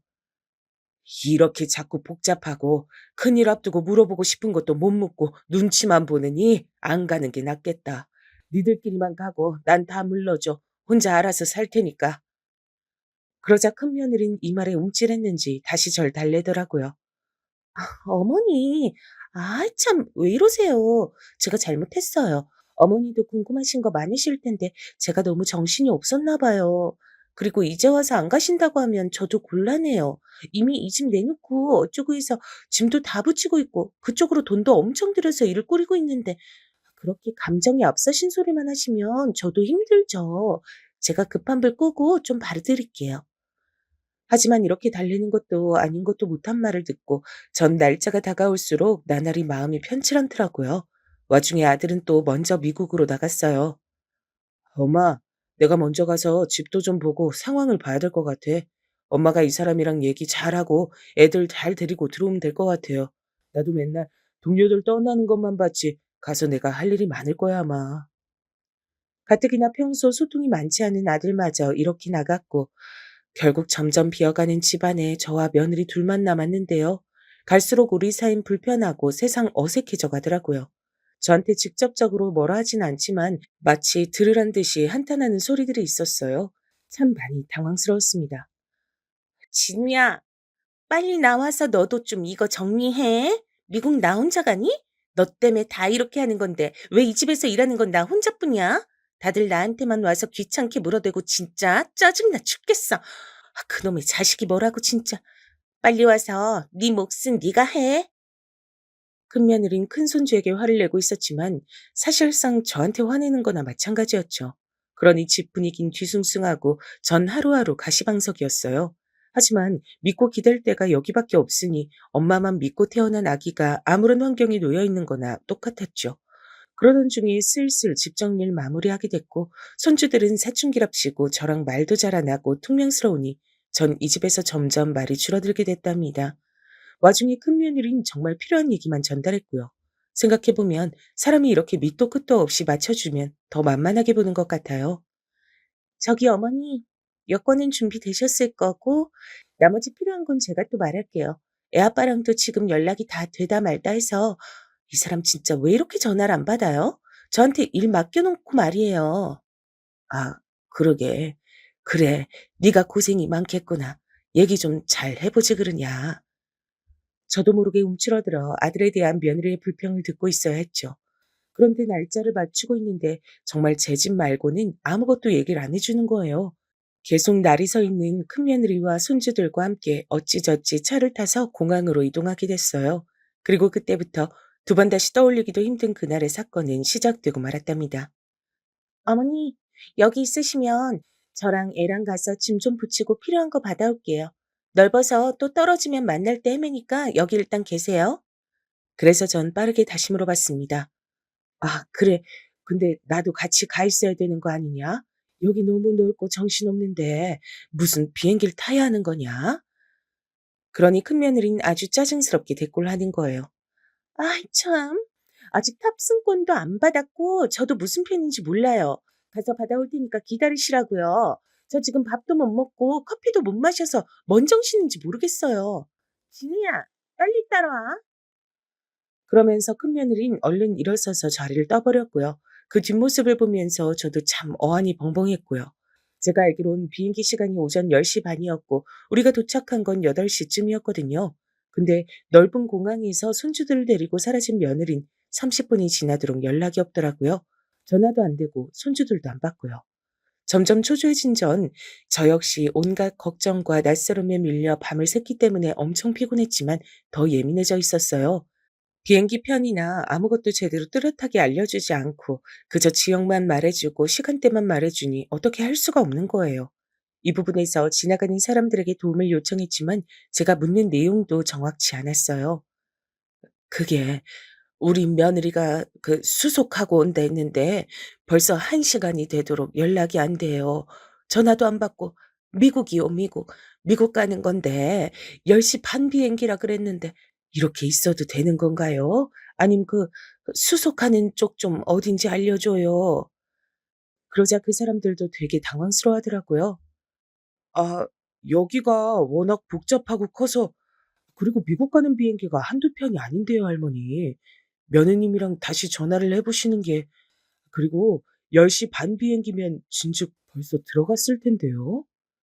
뭐라고요? 벌써 들어가요? 어디를요? 해외 경험이라곤 한 15년 전쯤 둘째 아들이 보내준 중국 여행 말곤 없었던 저라 게다가 패키지로 가서 다 쫓아만 다녔으니 알 리가 없었죠.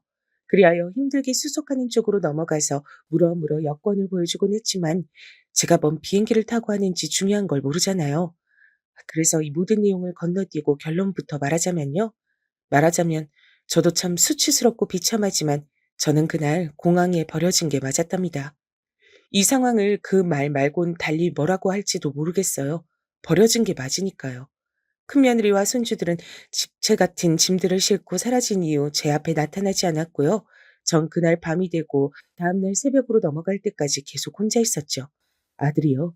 당연히 연락이 안 되었죠. 그날 말고도 진즉 한 달 전쯤도 미국 가서 저랑 연락이 안 됐는걸요. 주변 사람들에게 물어 하소연을 했지만 돌아오는 답은 다 같았어요. 아이고, 내 또래 사람이라서 그냥 지나칠 수가 없는데 이걸 어떡해요? 세상에 뭐 이런 경우가 다 있어. 아니 글쎄, 며느리가 미국 사러 간다고 시어머니를 데려와 놓고 없어진 거예요. 이쯤 되면 포기해야지 어떡해. 그 갖고 있는 돈이나 이런 건 없어요? 당장 어디라도 가야지 어떡해. 예, 네가 좀 도와드려라. 이때 새벽 비행기를 타려고 대기하고 있던 어떤 가족이 그나마 절 도와줬고요. 제 또래급으로 보이는 60대 여자가 자기 아들을 시켜서 여기저기 그 시간에 갈 만한 곳들을 알아봐 주더라고요. 그때 전 속으로 참 피눈물이 흘렀죠. 이거 참, 나도 자식이 있는데 말이죠. 그쪽은 그래도 아들이 그렇게 엄마 말도 잘 듣고. 암튼 고맙습니다.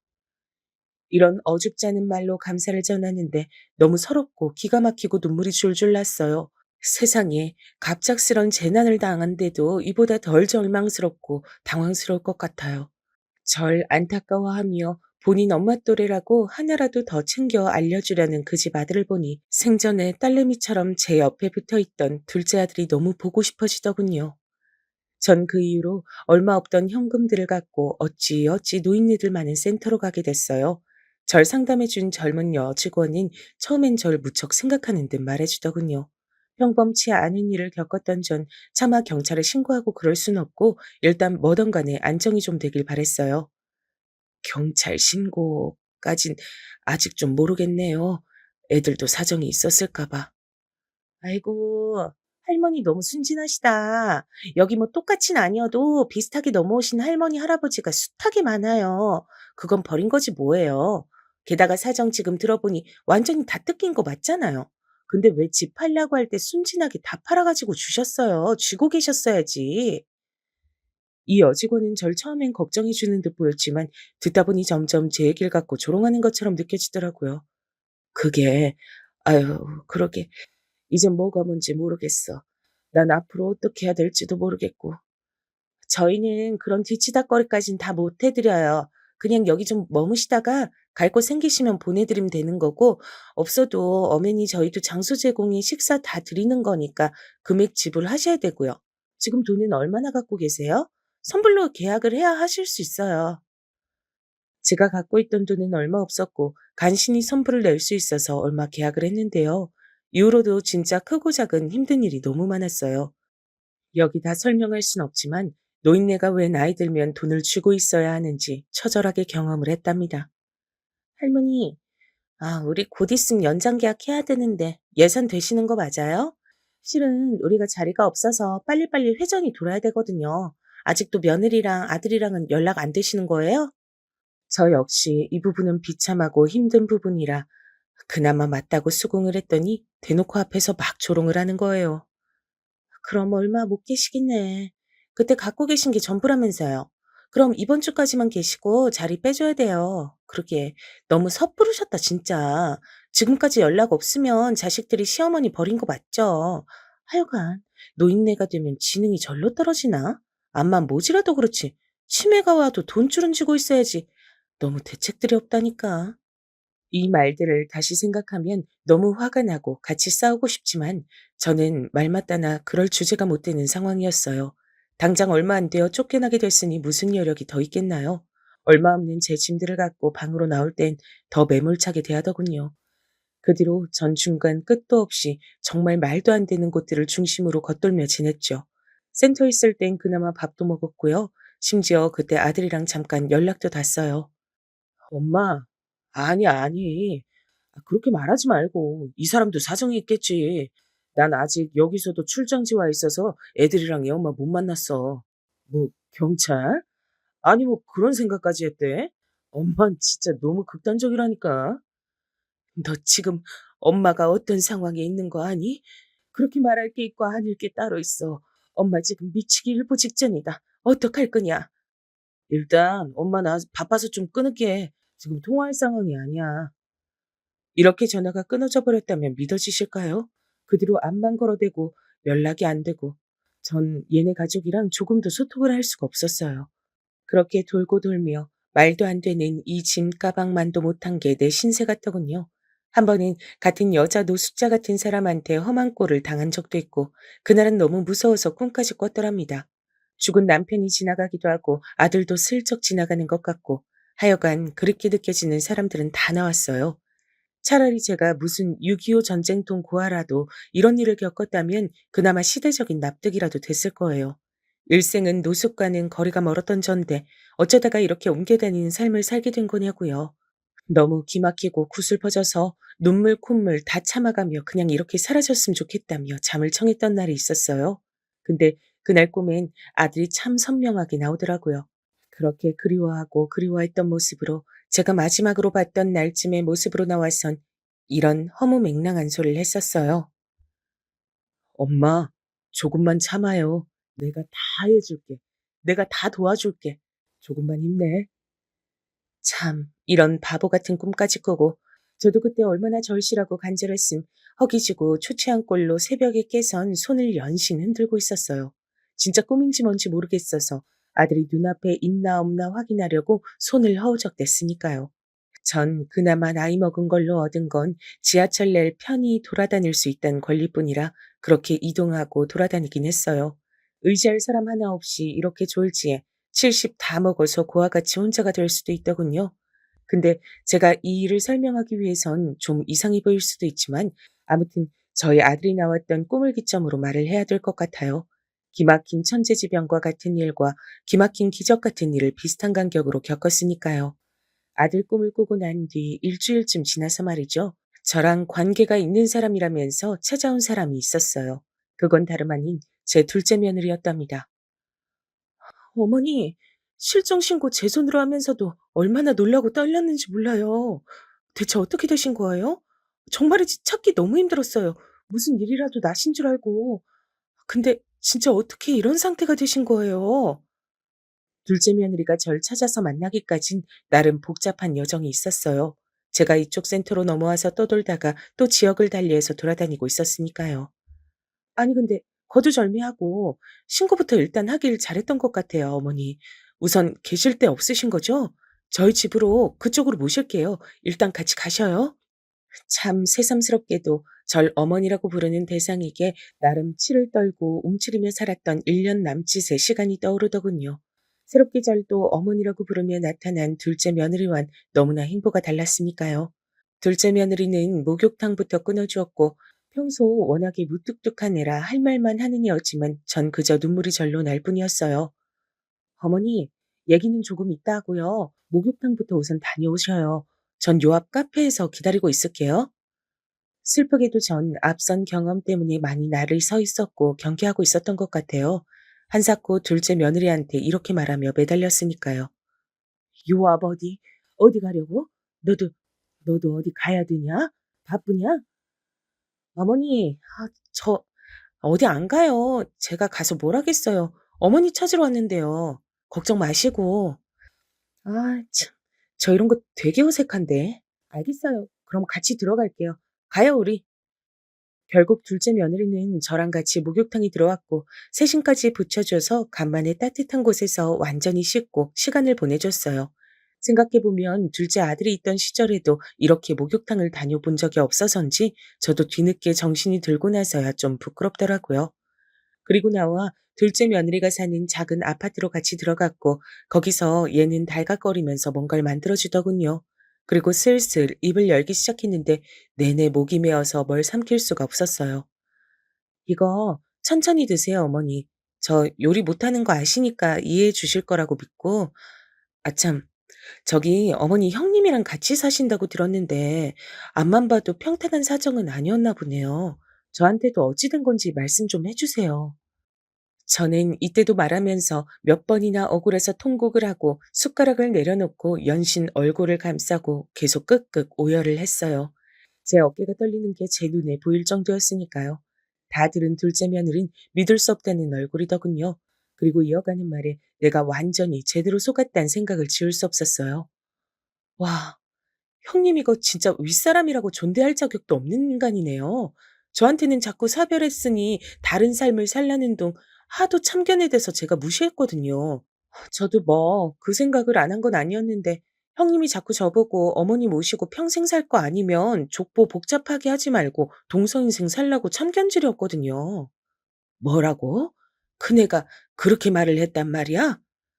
저한테 큰며느리가 지 동생에 대해서 하던 말이랑 너무 달라서 정말이지 순간적으로 믿기질 않았어요. 저는 형님 원래 성격 지멋대로인 거 알아서 별로 안 친했거든요. 저보고 노인네한테 인생 저담 잡힐 일 있냐 빨리 나가는 게 좋을 거란 식으로 연락 와서 저거 물려받을 재산 조금이라도 더 챙기려고 저러나 싶었어요. 여기까지 듣고 있으려니 벌어진 입이 다물어지질 않더라고요. 둘째는 계속해서 말했어요. 속된 말로 저도 그런 인생은 싫어서 일찍이 나왔죠. 실제로 저희 엄마 아프시기도 했고요. 근데 저도 우리 남편이랑 추억도 있고 가끔 생각날 때쯤 뵙는 게 좋겠다고 했어요. 그래서 어머니 생신도 다가오니 연락해봤는데 연결이 잘 안 되더라고요. 형님도 형님도 전화를 다 바꿔버렸는지 통화가 안 되고 좀 이상했어요. 이쯤 들으니 제가 겪은 사건들이 생각나면서 저도 모르게 호흡이 마구 가빠지기 시작했죠. 진짜 견디기 힘들 정도로 다시 화가 밀려오더라고요. 그래도 나름 찾아봤는데 형님 아주 잘 살고 계시던데요.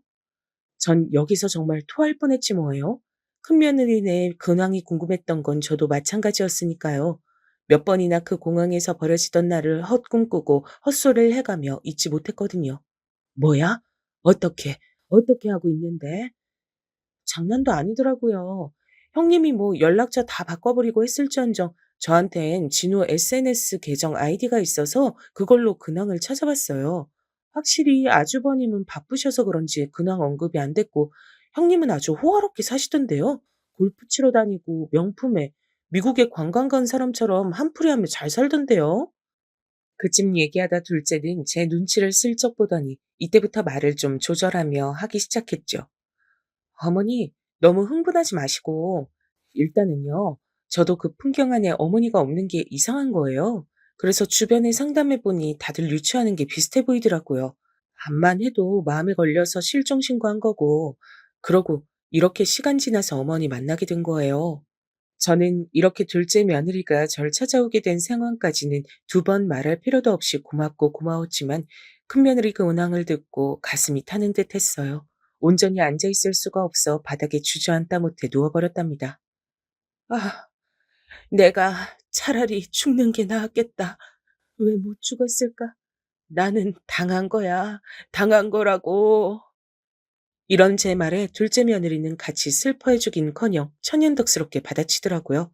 그게 저한테 엄청나게 커다란 집채만한 위로를 갖다 줄 줄은 정말 상상도 못했네요. 어머나, 왜 어머니가 그런 모양이 돼야 돼요? 죽다뇨. 말도 안 되는 말씀하지 마세요. 형님 가만히 두면 안 되죠. 잡아서 족치다 못해 부숴서 가루로 만들어버려야 돼요, 어머니. 이젠 정신 더 똑띠 붙잡으셔야지. 무슨 말씀이세요? 뭐? 그게 무슨 말이냐? 어떻게 그러란 말이야? 누가 어떻게? 그러자 둘째 며느리는 굳은 얼굴로 이렇게 말하더라고요. 듣자하니 형님은 저랑 어머니 사이도 이간질하면서 공사 쳐놓은 게 아니고 저도 엄연한 피해자인걸요? 아니 뭐 어머니 재산 어쩌고 그런 게 아니라 이간질하는 거에 당해서 밀려나고 어머니랑도 멀어진 건 맞잖아요. 그리고 영호 씨 생각하면 참 형님도 웃긴 사람이에요. 남편 멀쩡히 살아있으면 고마운 줄 알아야지 뭔. 그러면서 둘째 며느리가 저한테 제안한 내용은 이런 것들이었어요. 안 그래도 제가 얼마 전에 형님이랑도 연락해봤어요. 진우통에서 급한 일이라고 전화번호 겨우 받아서 연락해봤는데 무시하더라고요. 저 다시 연락할 거예요. 어머니께 들은 거 토대로 해서요. 들으면서도 저는 잘 될까 싶었는데 며칠 안 되어 큰며느리로부터 답장이 왔다는 거예요. 저한테 문자 내용을 보여주는데 큰며느리가 눈앞에 있으면 당장 뺨이라도 갈겼을 거예요. 나보고 어쩌란 거야? 내가 무슨 어머니를 말라죽게 했어? 동서랑 난 이제 아무런 관계도 아니고 뭣도 아니야. 어머니가 그렇게 말씀하고 다니셔? 본인이 곧 죽어도 남아서 혼자 사시겠다고 해놓고 거짓말이 과하시다. 암튼 나한테 연락하지 말아줄래? 다음엔 차단할게. 이따위로 거짓말로만 가득 채워보낸 내용을 읽고 주먹이 불끈 쥐어지더군요. 하지만 둘째 며느린 다시 절 안심시켜주는 거예요. 세상에 정말 죽으란 법은 없더군요. 저희 친척 언니도 같은 지역은 아니지만 미국 살아요. 거기 한인들 모인 대형 커뮤니티가 있는데 형님 이딴 식으로 나오면 거기 다 불어버려야죠. 대신 상황이나 이런 거 진실인 것으로 비춰지도록 쓰려면 어머니 신상이라든지 이런 게 나와야 할 수도 있어요. 괜찮으시죠? 그러니 저도 이젠 이판사판일 수밖에요. 손주들도 눈에 보이지 않고 아들이나 큰며느리나 다 거기서 거기란 판단이 뒤늦게 이뤄지더라고요. 난 이제 잃을 게 없어. 그네 곡을 아주 다 송두리째 박살내도 여한이 없겠지만 나는 내 집 한 돈, 그것들이 갖고 가져간 거, 그것만 돌려받으면 다 잊고 살 거야. 늙음하게 거지같이 사는 건 이제 못해 먹겠다. 죽는 게 나아. 제 말에 둘째 며느린 한숨을 쉬며 고개를 끄덕이더라고요. 아, 참 어머니, 죽는단 말씀 그만하세요. 살 길이 있다니까요. 그럼 일단은 그렇게 알고 진행할게요, 어머니.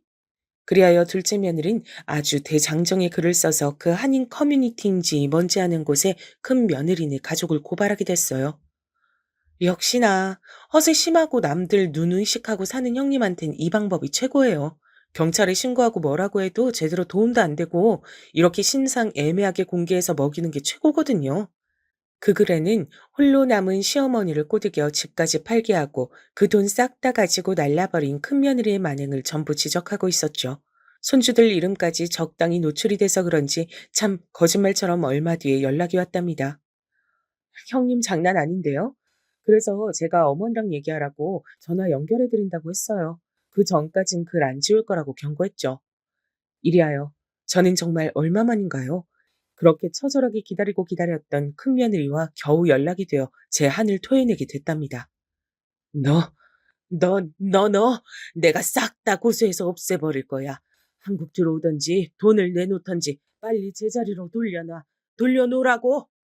하지만 참 웃긴 게 이때까지만 해도 큰며느리는 제가 우스웠나 봐요. 엄연히 지는 돈을 갖고 튄 게 아니고 상황이 이래저래 된 거라고 일부는 돌려드리겠다는 말장난을 하더라고요. 좋아. 한국엔 아예 안 돌아올 생각인 거지? 나도 이판사판이다. 너도 네 새끼 중하지? 네가 진우 데리고 간 건 결국 거기서 미국 물 먹여 한국에서 잘 풀리게 하려고 그런 거 아니냐. 난 니들 여기 못 들어오게 만들 거다. 고소하고 감방에 집어넣고 할 수 있는 건 다 할 거다. 그러자 큰 며느리는 온갖 핑계를 대고 말을 돌리고 어쩌고 하더니 결국은 완전히 멱살 잡힌 셈이 되어 어거지로 잠깐 들어온답시고 공항으로 왔는데요. 저는 이날 둘째 며느리와 함께 나가 물 집어던지고 아주 큰일 안 날 만큼 난리를 쳐버렸죠. 독이 올라 눈이 실뻘개진 저에게 모자를 쓰고 주춤거리며 눈치를 보던 큰 며느린 첫말을 이딴 식으로 했거든요. 아휴, 진짜 이게 무슨, 근데 돈을 지금 당장 다 드릴 어머니, 이거 놔주세요. 못 놔줘. 나는 못 놔준다. 다 내놓을 때까지 넌 비행기도 못하게 만들 거야. 내놔. 당장 이 자리에서 다 보내. 네 발로 기어들어와서 날 말날 생각을 해놓고 그걸 그렇게 넘어갈 수 있을 줄 알았냐, 이년아? 아들놈이고 너고 이제 나랑 끝이야. 돈이나 쳐내놔 빨리. 이리하여 큰며느린 저를 그렇게 무심하게 버리고 갔던 공항에서 엉망진창 개망신을 당했죠. 주변에서 말리는 사람들이 있어 저도 적당히 붙들고 놔주지 않았고 둘째 며느리도 옆에서 나란히 윽박질렀어요. 형님, 어쩜 그렇게 저한테 당당히 글을 지워달라 하세요? 이거 범죄예요. 진짜 겁도 없으시다. 막말로 어머니 잘못되길 바랬던 거 아니에요? 이야, 이거 진짜 말도 안 되는 일인데 어떻게 그러고도 당당하게 명품으로 휘감고 놀러 다니는 사진들을 올려요. 목숨이 뭐 한 8개쯤 되시는 거예요? 이렇게 이죽거리며 놀리는 둘째에게 큰애는 분한 기색을 내보였지만 별 수 있나요? 정말 더 놀라웠던 건 이때조차도 큰아들은 같이 들어오지 않고 큰 며느리만 들어왔던 거예요. 전 정말 자식 복이 없나 싶어요. 둘째 아들은 먼저 갔지. 큰아들은 죽은 건지 산지도 알 수 없지 행방을 모르니까요. 그나마 제가 지금 살 소망이 있는 건 큰 며느리로부터 재산을 거의 99% 돌려받았기 때문이죠. 그리고 둘째에게 얼마 줬는데 바로 선을 긋더라고요. 아니에요, 어머니. 그럼 저 용돈만 주세요. 딱 100만 원만 주시면 되겠다. 그죠? 그 이상은 됐어요. 서로 부담스럽잖아요. 그러고 자기 할 일은 끝난 것 같다며 한동안 또 연락이 없더라고요. 전 이후로 작은 아파트를 얻어서 살고 있고 벌써 이 일도 몇 년 지난 일이 됐네요. 아무쪼록 죽기 전까지 돈 잘 붙들고 살아야 하고요. 어디건 등쳐먹는 일 안 당하도록 주어진 분수 내에서 절약하며 조심하며 살아야 한다고 생각해요. 가끔 아들 생각이 날 때 둘째 며느리 만나서 같이 밥 먹는 정도만 하고 있어요. 마지막으로 만난 것도 벌써 4, 5개월 됐고요. 인생의 끄트머리라고 생각했던 시점이라 할지언정 진짜 끝은 언제 올지 모르는 것이라고요. 제가 너무 마음 놓고 있다가 자식 부부한테 뒤통수 거하게 얻어맞고 나니 참 아이러니하게도 다시 삶에 대해 욕심이 생기네요. 죽을 때까지 뭐 하나라도 더 알고 깨끗하게 마무리하고 가고 싶다는 생각뿐이에요. 여기까지 가파른 저의 인생 얘기를 들어주셨네요. 모두 참으로 고맙고 감사한 마음뿐입니다. 그럼 다들 건강하세요.